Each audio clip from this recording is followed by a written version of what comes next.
আসসালামু আলাইকুম everyone, welcome back to my channel J&I couples diary. কেমন আছেন সবাই? আশা করি আল্লাহর অশেষ রহমতে আপনারা সবাই অনেক বেশি ভালো আছেন। আলহামদুলিল্লাহ, আমরাও ভালো আছি। বরাবরের মতো নতুন আরও একটি ব্লগ নিয়ে হাজির হয়ে গেলাম। আশা করি ব্লগটি আপনাদের কাছে অনেক বেশি ভালো লাগবে। আজকের ব্লগটি আমি একটু ভিন্নভাবে শুরু করেছি। দেখতেই পাচ্ছেন এখানে আমি ডাঁটা শাক আর ডাঁটা বেছে নিচ্ছি। এই ডাঁটাগুলো কিন্তু খুবই ফ্রেশ, দেখতেই পাচ্ছেন, ভীষণ ভালো লাগছে। এগুলা কিন্তু আমাদের বাসার নিচে যে বাগান করা হয়েছে সেই বাগানের ডাঁটা এবং ডাঁটা শাক দুইটাই কিন্তু খাওয়া যায়। তো আমি ডাঁটা শাকগুলো সুন্দর করে বেছে নিচ্ছি, যেহেতু এই ডাঁটা শাকগুলো খুবই ফ্রেশ ছিল, তো আমি বেছে নিলাম। আর এখন ডাঁটাগুলো আমি ছোট ছোট পিস করে কেটে নিচ্ছি। কেটে আমি কিছুটা রান্নার জন্য রাখবো আর বাকিটা আমি ফ্রিজে রেখে দিব। আর দেখতে পাচ্ছেন মাশাআল্লাহ ডাঁটাগুলো কিন্তু বেশ বড় হয়েছে, দেখতে আমার ভীষণ ভালো লাগছে। আজকে কিন্তু আমি আপনাদের সাথে সস্তায় অনলাইনের ভাইরাল কিছু কিউট এবং ইউনিক জিনিস শেয়ার করব। তো ভিডিওটি শেষ পর্যন্ত আপনারা আমার সাথেই থাকবেন, তাহলেই দেখতে পাবেন কোথায় এই সংসার সাজানোর ভাইরাল অনলাইনের জিনিসগুলো পাওয়া যায়, সেটাই আজকে শেয়ার করব। আর আজকে আমি আমার সংসারের জন্য শখের কিছু কেনাকাটা করেছি, সেটাও আজকে আপনাদের সাথে শেয়ার করব ইনশাল্লাহ। আপনাদের সাথে গল্প করতে করতে কিন্তু এদিকে আমি ডাঁটাগুলো সুন্দর করে কেটে নিয়েছি আর ডাঁটার শাকগুলো আমি সুন্দর করে বেছে নিয়েছি, বাকিগুলো আমি ফেলে দিয়েছি। এখানে মার্কেটগুলোতে ডাঁটার শাক কিনতে পাওয়া যায়, কিন্তু ডাঁটা পাওয়া যায় না। বেশ বছরখানেক হয়ে যাবে যে ডাঁটা খাওয়া হয় না। যেহেতু এখানে ডাঁটা পাওয়া যায় না, তার জন্য কিনতেও পারি না। যেহেতু ভাইয়া নিচে বাগান করেছে, তো সেই বাগানের ফ্রেশ সবজি খেতে কিন্তু ভীষণ ভালো লাগে। আর এই ডাঁটাগুলোও কিন্তু অনেক ফ্রেশ। তো দেখা যাক রান্না করে কেমন হয়। আমি যখন কিচেনের জানলা দিয়ে বাইরের ভিউটা আপনাদের সাথে শেয়ার করি, তখন অনেক আপুরাই আমাকে কমেন্টস করে বলে যে আপু, আপনার যে বাইরের ভিউটা গ্রামের মতো লাগে। হ্যাঁ, আমাদের নিচে যেহেতু বাগান করা হয়, তো তার জন্যই বাইরের ভিউটা একদম গ্রামের মতো মনে হয়। প্রতি বছরই ভাইয়া শীত আসার আগে শীতের সবজিগুলো লাগিয়ে থাকে। তো এবছর কি কি লাগিয়েছে সেটা আমি এখনও দেখিনি। তো ইনশাল্লাহ যখন নিচে যাব আপনাদের সাথে শেয়ার করব যে কি কি সবজি লাগানো হয়েছে আমাদের বাসার নিচে। আমরা যারা বিদেশে থাকি, আমরা কিন্তু দেশি অনেক সবজি খেতে পারি না। তো যেই সবজিগুলো লাগানো সম্ভব, ভাইয়া সেই সবজিগুলোই হচ্ছে আমাদের বাসার নিচে গার্ডেনে লাগায়। ডাঁটা আর ডাঁটা শাকগুলো আমি কেটে বেছে নিয়েছি, যেহেতু আজকে আমি ফ্লোরে বসে কাজ করেছি। তো ফ্লোরটা অনেকটাই নোংরা হয়ে গিয়েছে, তো ফ্লোরটা আমি ঝাড়ু দিয়ে ক্লিন করে নিলাম। আর এখন চলে আসলাম দুপুরের রান্নায়। আমি ভাতটা রান্না করে নিয়েছি, এখন চিকেন রান্না করব। তার জন্য একটা প্রেশার কুকার বসিয়েছি, প্রেশার কুকারেই চিকেনটা রান্না করব, যেহেতু হার্ড চিকেন। আর চিকেন রান্না করার জন্য আমি গরম পানি ব্যবহার করব রান্নায়, তার জন্য পাশের চুলায় আমি গরম পানি বসিয়েছি। আর ভিডিওর শুরুতে আপনাদের কাছ থেকে ছোট্ট একটা জিনিস চেয়ে নিচ্ছি। আপনারা যারা এখন পর্যন্ত আমার ভিডিওটা কন্টিনিউ করতেছেন, আমার ভিডিওটি দেখে যদি আপনাদের কাছে ভালো লেগে থাকে, প্লিজ ভিডিওতে একটা লাইক দিয়ে দিবেন। আর আপনি যদি আমার চ্যানেলে নতুন হয়ে থাকেন, আপনি চাইলে কিন্তু আমার চ্যানেলটা সাবস্ক্রাইব করে আমার এই ছোট্ট পরিবারে আপনি একজন সদস্য হয়ে থেকে যেতে পারেন। আর আপনি যদি অলরেডি সবগুলা কাজ করে দিয়ে থাকেন, তাহলে আপনাকে জানাই অসংখ্য ধন্যবাদ। আপনাদের দেওয়া ছোট্ট একটা লাইক এবং সুন্দর একটা কমেন্টস আমাকে পরবর্তী ভিডিও বানাতে অনেক বেশি মোটিভেট করে। আপনাদের সাথে গল্প করতে করতে কিন্তু আমি চিকেনটা ভালো করে কষিয়ে নিয়েছি। এখন পরিমাণ মতো গরম পানি দিয়েছি, দিয়ে প্রেশার কুকারের ঢাকনাটা লাগিয়ে চিকেনটা রান্না করে নিব।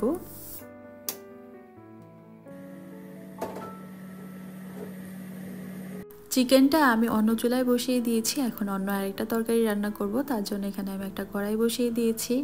কড়াইতে পরিমাণ মতো তেল দিয়ে দিলাম, তারপর আমি এখানে পেঁয়াজ আর রসুন কুচি দিয়ে দিলাম। পেঁয়াজ আর রসুনটাকে আমি কিছুক্ষণ ভেজে নিব। পেঁয়াজ আর রসুনটা কিছুক্ষণ ভেজে নেওয়ার পর আমি এখানে হাফ চামচ হলুদের গুঁড়া, 1 চামচ মরিচের গুঁড়া অ্যাড করলাম, সামান্য একটু পানি দিলাম। এরপর আমি এখানে 1 চামচ আদা রসুন বাটা দিয়ে দিব। দিয়ে মশলাটাকে আমি ভালো করে কষিয়ে নিব। কি রান্না করছি সেটাই তো আপনাদেরকে বলা হয়নি। এখানে আমি আজকে চ্যাপা শুটকি দিয়ে ডাঁটা আলু রান্না করব। চ্যাপা শুটকি দিয়ে ডাঁটা, এই রেসিপিটা কিন্তু আমি প্রথমবার রান্না করছি। তো এখানে আমি 2টা চ্যাপা শুটকি ভালো করে ধুয়ে পরিষ্কার করে নিয়েছি আর মাথাটা আমি ফেলে দিয়েছি। তো এখন চ্যাপা শুটকিটাকে আমি মশলার সাথে ভালো করে কষিয়ে নিব। নরসিংদী, গাজীপুর এবং কিশোরগঞ্জের মানুষ চাপা শুটকিটা অনেক বেশি খায়, আমি যেটা দেখেছি আর কি সেটাই বললাম। তো চাপা শুটকি দিয়ে কিন্তু চাপা শুটকির ভুনা, তারপরে চাপা শুটকি দিয়ে কিন্তু সবজি রান্নাগুলো অনেক বেশি ভালো লাগে। আর চাপা শুটকির বড়াটাও কিন্তু আমার কাছে বেশ ভালো লাগে। তো আমি শুটকিটা মশলার সাথে ভালো করে কষিয়ে নিয়েছি। এখন ডাঁটা আর আলুটা আমি দিয়ে দিলাম। ডাঁটা আর আলুটা মশলার সাথে ভালো করে আমি মিশিয়ে নিব।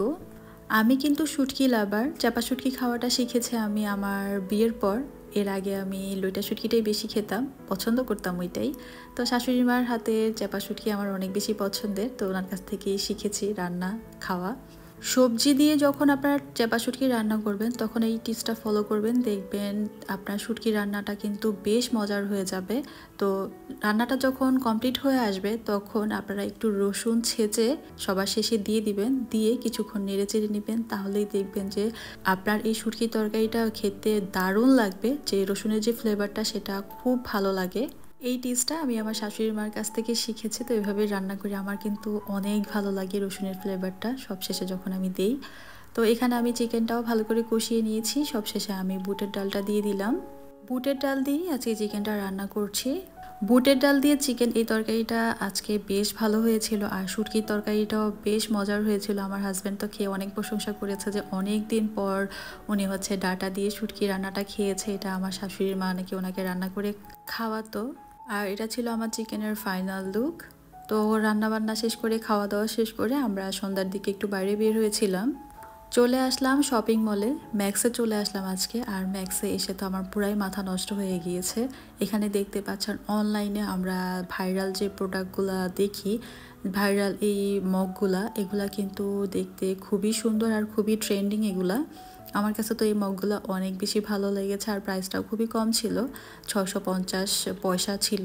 দামটা খুবই কম ছিল, আর এত সুন্দর সুন্দর জিনিস ছিল কি বলবো, আমার পুরো মাথা নষ্ট হয়ে গিয়েছে। এই ভাইরাল কফি মগগুলো বা ট্রেন্ডিং কফি মগগুলো কিন্তু আমি অনলাইন থেকে পারচেস করতে চেয়েছিলাম, বাট ওইখানে প্রাইসটা অনেক বেশি ছিল। আর এখানে এসে দেখলাম প্রাইসটা অনেক কম, অনলাইনের থেকে এখানে অনেকটাই কম ছিল প্রাইস। আর এখানে দেখতে পাচ্ছেন খুব সুন্দর সুন্দর চায়ের এই কেতলিগুলা, আমার কাছে অনেক বেশি ভালো লেগেছে। প্রাইসটাও কিন্তু মোটামুটি কমই ছিল, 2 রিয়েল 3 রিয়েলের মধ্যে। এগুলা কিন্তু অনলাইনে অনেক দাম। এই কেতলিটার দাম ছিল 2 রিয়েল, মেবি 2.5 রিয়েল ছিল, 3 রিয়েলের থেকে কম ছিল। তো আমি অনেকগুলাই দেখেছি আর আপনাদের সাথেও শেয়ার করছি। অনেক সুন্দর সুন্দর। আর এখানে এসে তো পুরাই আমার মাথা নষ্ট হয়ে গিয়েছে। এই কফি মগগুলা এত বেশি সুন্দর ছিল, এগুলোও কিন্তু অনলাইনে খুব ভালো সেল হচ্ছে। আমি এই টাইপের মগগুলো অনলাইনে অনেক দেখেছি, আর এখন এখানে এসে পেয়ে তো আমি ভীষণ খুশি হয়ে গিয়েছি। আমি অনেক দিন ধরেই খুঁজতেছিলাম মার্কেটগুলোতে, বাট এখানে এসে যে পেয়ে যাব আমি কল্পনাও করতে পারিনি। এত সুন্দর সুন্দর কালেকশন, দেখতেই পাচ্ছেন কোনটা রেখে কোনটা নিব। আমি তো পুরাই পাগল হয়ে যাচ্ছিলাম এই কফি মগগুলা দেখে, আমি কোনটা রেখে কোনটা নেব, মন চাচ্ছিল যে আমি সবগুলাই নিয়ে আসি, এত সুন্দর ছিল এগুলা। আর এই কফি মগগুলোর প্রাইসটা কিন্তু ছিল 1 রিয়েল 240 পয়সা, মানে অনলাইনের তুলনায় কিন্তু প্রাইসটা খুবই কম। তো আমি এখান থেকে একটা কফি মগ নিয়েছি, আর কোনটা নিয়েছি সেটা বাসায় গিয়ে ইনশাল্লাহ আপনাদের সাথে শেয়ার করব। আর এখানে দেখতেই পাচ্ছেন অনেকগুলা কালার, সবগুলা কালারই কিন্তু অনেক বেশি সুন্দর। তো আমি পুরাই কনফিউজড হয়ে গিয়েছি যে কোনটা রেখে কোনটা নিব, এতগুলো কালার এখানে। তো যাই হোক, আমি এখান থেকে একটা নিয়ে নিয়েছি। আর দেখেন এই ইয়েলো কালার মগটা কি সুন্দর, তাই না? অনেক কিউট। আমার এসব ইউনিক ইউনিক মগ কালেক্ট করতে কিন্তু অনেক বেশি ভালো লাগে। তো এই মগটা আমার কাছে অনেক বেশি ভালো লেগেছে। আর আমরা গৃহিণীরা আসলে ঘর সাজানোর জিনিস দেখতে এবং কিনতে অনেক বেশি পছন্দ করি, আমিও তার ব্যতিক্রম নয়। এগুলোর মধ্যে কিন্তু আটকে যাই আমরা। এখানে ঘর সাজানোর অনেক ইউনিক ইউনিক আইটেমগুলো ছিল, আর অনেক সুন্দর সুন্দর ট্রে ছিল, স্পাইস জার ছিল, ট্রে ছিল, দেখতেই পাচ্ছেন ট্রেগুলো কত সুন্দর। আর এইগুলা মেবি রুটি ভেজে এভাবে ঢেকে রাখা যাবে, তো এটা ছিল। আর দেখতেই পাচ্ছেন মশলার জারগুলো অনেক বেশি সুন্দর আর অনেক ইউনিক ছিল। আর এখানে এই যে এইগুলা অনেক বেশি সুন্দর, এখানে ফ্রুটস রাখার জন্য এটা। তো এই বাঁশের এগুলা এত সুন্দর, এটা মেবি 3 রিয়েল ছিল প্রাইস, অনেক বেশি সুন্দর ছিল এগুলা। আর ট্রেগুলা দেখে তো পুরাই মাথা নষ্ট হয়ে গিয়েছে আমার, অনেক বেশি সুন্দর সুন্দর ট্রে। আর এখানে দেখতে পাচ্ছেন অয়েল জার, তারপরে হচ্ছে স্পাইস জার, অনেক সুন্দর সুন্দর ছিল। আমি পুরো মার্কেট ঘুরে যেটা দেখলাম, এই প্রোডাক্টগুলো কিন্তু অনলাইনে পাওয়া যায়, সবগুলো অনলাইনে পাওয়া যায়, বাট প্রাইসটা কিন্তু অনেক বেশি। এখানে দেখলাম প্রাইসটা তুলনামূলক কিছুটা কম রয়েছে অনলাইনের থেকে। এই প্রোডাক্টগুলো কিন্তু অনলাইনে অনেক ভাইরাল, অনেক ট্রেন্ডিং চলতেছে, সবাই আমি দেখি কিনতেছে। তো এখানে দেখে তো আমার অনেক বেশি ভালো লেগেছে, যেহেতু এখানে প্রাইসটাও কম আছে।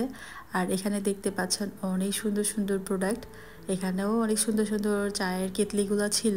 এখানে কিন্তু স্টিলের, অ্যালুমিনিয়ামের অনেক সুন্দর সুন্দর চায়ের কেতলি ছিল, তারপরে কেকের স্ট্যান্ড ছিল, ঘর সাজানোর আরও অনেক সুন্দর সুন্দর জিনিস ছিল।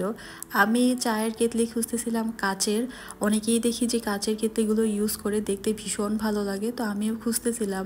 আমি এই মার্কেটে পেয়েছি, কিন্তু আমি কনফিউজড আসলে এগুলা কি চুলায় দিলে রান্না করা যাবে কি না। আমি কনফিউজ থাকার কারণে আর নেইনি। আপনারা যারা ইউজ করেন আমাকে কমেন্টস করে জানাতে পারেন যে আসলে এগুলো ভালো হবে কি না, কাচের আমি চুলায় ইউজ করতে পারবো কি না। কাচের কেতলি কেনার পর আমি যখন চুলায় দিব যদি ফেটে যায়, তো তার জন্য আসলে আমি ভয় পাচ্ছিলাম। আর আমার হাজব্যান্ড বললো কাচেরগুলো না কিনে তুমি এগুলো নিতে পারো, দেখো এগুলোও কিন্তু অনেক কিউট, অনেক সুন্দর। আমার কাছে ভালো লেগেছে, তো আমি কনফিউজ থাকার কারণে আসলে নেইনি।